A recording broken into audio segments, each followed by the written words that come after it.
maintindihan bakit hindi pa nagpapakatotoo. Linabas na naman ni super ate ng Pangulo yung mga direktiba na nanggaling mismo sa tanggapan ni Speaker na inaatasan ang mga kongresista na mangalap na ng pirma at kumuha pa ng abogado sa kanilang mga distrito para masigurado yung 12% buong bansa at 3% per district. O alam naman natin nang siyang makikinabang dito dahil talaga namang atat na siya na maging chief executive ng country at dahil hindi niya kayang manalo sa isang eleksyon para presidente, senador nga nabigo pa, gagawin na lang niyang sarili niyang prime minister na alam niya ang hindi mangyayari kung naririyan ng Senado. Kaya ang ginawa niya, ang ating baguhin na provision ng ating saligang batas yung joint voting ng dalawang kamara sa Kongreso kapag ang Kongreso mismo ang magpo-propose ng amendment sa ilalim po ng Constituent Assembly. Wika nga na ating mga hukuman dun sa krimen ng forgery kung sino nakinabang, siya po ay presume na siyang nag-forge. At pagdating dito, kung sino po makikinabang sa bribery initiative, ay talaga naman pong siya po talaga ang nasa likod nito. Alam naman natin na wala rin ginagawa ang Kamara na walang basbas o utos mismo ng Speaker. Ang aking panawagan lang sa aking mga kasama dyan sa Kongreso, ano ba kayo? Kayo ba'y utu-utu na talaga? Tapos na ang budget season. Naintindihan ko ng mga panahon na during the budget season, pag hindi kayo sumunod sa Speaker, baka wala kayong budget. Nasa inyo na po ang budget. Manindigan naman kayo, aba. Ang baho po nitong People's Initiative na ito, itong PI na ito. Nais nyo bang mabahira ng inyong pangalan? Nais nyo bang masama sa pagbaba, sa paglubog ng mga nasa likod nitong PI na ito? Ay, naku po, gumising na po kayo, ha? Nandyan na pong eleksyon. Galit na po ang tao dahil iniinsulto ng mga nasa likod ng PI na ito ang katalinuhan ng Pilipino. Alaba, akala nila eleksyon, nabibili na nga dito sa Pilipinas. Ang gusto pa nila, bilhin tayo para baguhin ang kaluluwa ng ating gobyerno, ang ating saligang batas. Hindi po nila kilala ang tunay na anyo ng mga Pilipino. We are not for sale. Hindi lang po the Baweños ang not for sale. The Filipinos are not for sale. We will die for this country. Bakit namin ibebenta ang aming karapatan para sa 100 piso? Bakit kasi hindi nagpapakatotoo? Alam mo, mas re-respetuin ko pa si Speaker pag inamin niya, ako yan, dahil naniniwala ako doon sa mga dapat baguhin na mga probisyon ng saligang batas. Dahil naniniwala ako, mas epektibo ang Parliament. Mas naniniwala ako na mas makakasagot tayo sa mga pangangailangan ng tao kung tayo Parliament.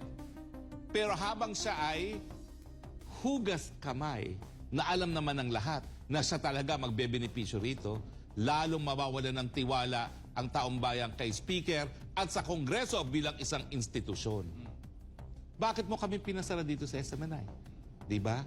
Dahil na-insulto ka doon sa tanong, ay tanong lang naman yun.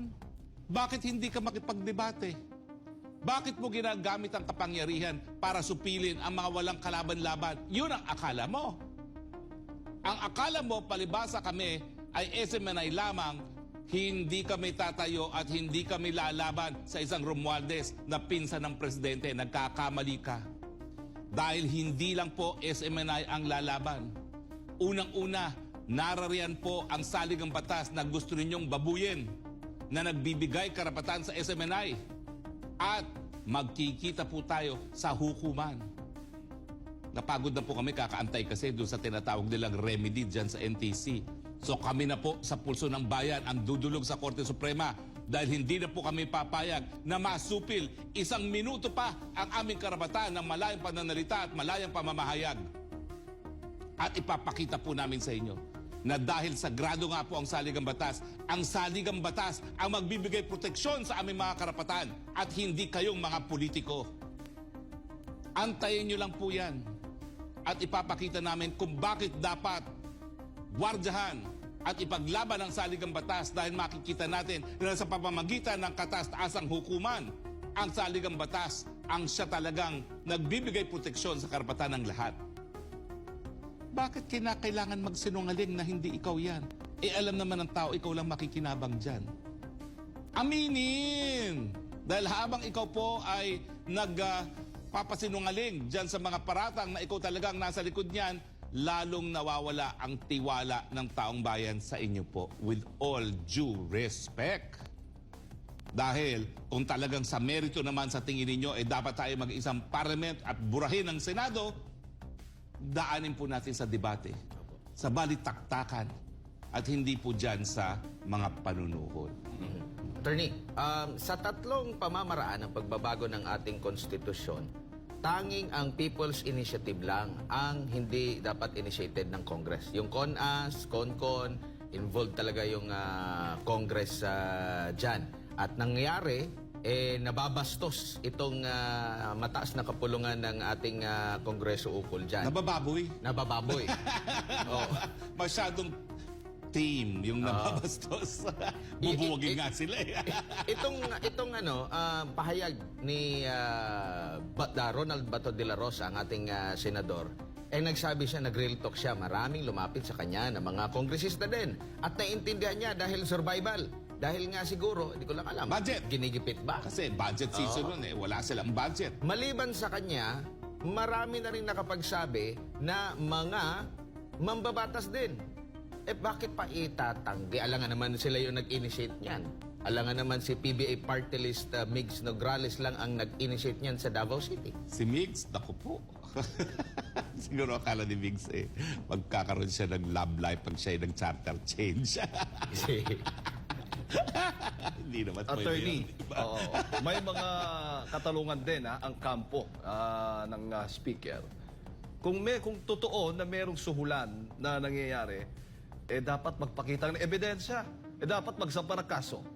Di ba nagsalita na nga ang Edsel Lagman na sa kanyang sariling distrito nagkaroon na ng suhulan at pinakita pa niya ang larawan ng mga pagbi-meeting ng mga kaalyado ni Speaker na ako Bicol Party List sa mga mayor ng Albay. Sila po dapat ang magdemanda kung talagang sila po ay siniraang puri ni Edsel Lagman. Magdemanda po kayo. Dahil kung hindi po, talaga mas paniniwalaan namin yung positibong aligasyon ng isang napaka-season na veteranong mambabatas kesa dun sa negative allegation. Ganun po sa batas sa evidence. Positive prevails over negative. Mas mabigat yung nanuhol kayo sa inyong depensa na hindi kami nanuhol. Diba? Ganun po talaga ang batas. Dahil yan po ay born out of human experience naman po. So, ang hindi ko po maintindihan, bakit kinakailangan pang magsinungaling? Pagpakatotoo na po tayo dahil salig ang batas naman ang ating pinag-uusapan, daanin po natin sa merito, magdebate tayo. Huwag po yung ganyan na bibilihin lang ang mga pirma. Attorney, halimbawa, sa lahat ng mga niyan, may isa dyan, pwede na bang pagdudahan na marami dyan ang, halimbawa, may isa na, kasi di ba may panawagan din itong si Senador Joel Villanueva, ang COMELEC din, nanawagan din sila na kung hindi sila or mali ang kanilang pagkakaintindi or yung kanilang pirma ay hindi pala intended dun sa ayuda at yun pala ay para sa People's Initiative. Halimbawa, magsabi sila, mag-report sila kasi yun yung payo sa kanila, mag-report sa COMELEC. Pwede bang pagdudahan na yung may iba pa dyan na talagang totoo na alam nga naman isa lang yung binayaran? Well, alam niyo po, nakasaad po doon sa desisyon na pangalawang desisyon ng Korte Suprema na dapat alam din ng taong bayan kung ano yung gustong baguhin na probisyon ng saligang batas nang hindi naman po sila nasa dilim kung ano yung binabago nila sa saligang batas. So, importante po talaga na malaman ng taong bayan ano yung probisyon na dapat baguhin at bakit. Kapag ikaw kasi nanuhol, hindi mo na dinadaan sa eksplanasyon kung bakit dapat mabago ang probisyon ng saligang batas. Ginagamit mo na lang yung kagutuman na nasa tiyan ng taong bayan para isulong ang probisyon na makikinabang ang isang speaker dahil siya ay magiging from speaker to prime minister.